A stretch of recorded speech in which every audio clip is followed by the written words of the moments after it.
Bon, il faut qu'on se dépêche. Il faut qu'on se dépêche, on va les taper. From the darkness of the Calais coast, a French special police team prepares to break cover.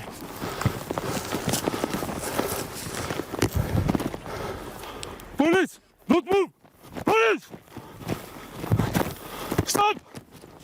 Police! They've been tracking men they believe to be migrants and asylum seekers planning to cross the channel.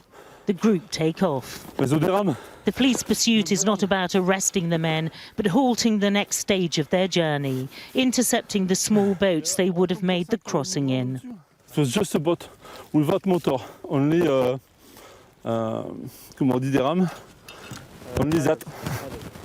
Paddle. This boat was almost certainly provided by smugglers who will have been paid thousands by those determined to make it to UK shores. Another boat. Nearby, what appears to be a child's inflatable, both taken away by the team, part funded by UK money. The following morning, and Sky News is on board a plane scouring the Calais coast for signs of potential cross-channel journeys. Ok, je vois quelqu'un tout en haut de la dune. Milieu au bas en fait, là-bas. The pilot spots what he thinks are migrants or asylum seekers on the beach. Police are also alerted to a parked vehicle with a boat attached, and a search begins for potential smugglers. They and the boats are the target of this joint French-UK operation. Stop them, the pilot says, and people won't be put in danger. C'est sûr en fait. Ouais, peut-être, ouais. Quand vous avez un bateau avec des enfants, des femmes, des hommes dedans qui sont en pleine mer ou qui vont pour partir, vous savez déjà qu'ils se mettent leur vie en danger. Donc on parle bien de personnes sur ces bateaux-là. Et ce qui est ce qui est dramatique, c'est que des personnes sont prêtes à prendre énormément de risques. Those who attempt the journey have usually taken huge risks just to get to French shores, many escaping war, others poverty. But the UK government is determined to stem what it calls the illegal traffic in people across the Channel, and has handed millions in recent months to the French to fund operations on land, in the air and at sea. We travel out with the maritime police, who regularly spot boats dangerously overloaded with people.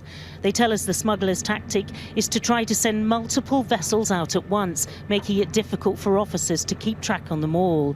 And at sea, there are limits on what the police can actually do. Many on the UK side have accused the French of not doing enough to stop migrants and asylum seekers crossing the Channel.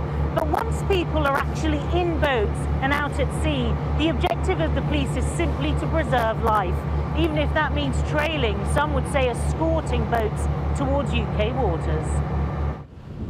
The French insist they have no legal right to turn boats back. They can only offer help if needed, a position which has infuriated ministers in Britain and led many to question why the UK government is funding these operations at all.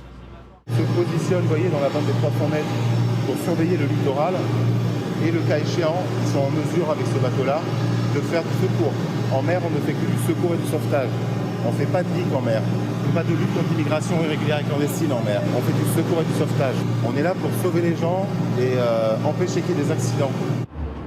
Despite the round-the-clock work on the French side to thwart the smugglers, record numbers of people have made it across the Channel in small boats so far this year.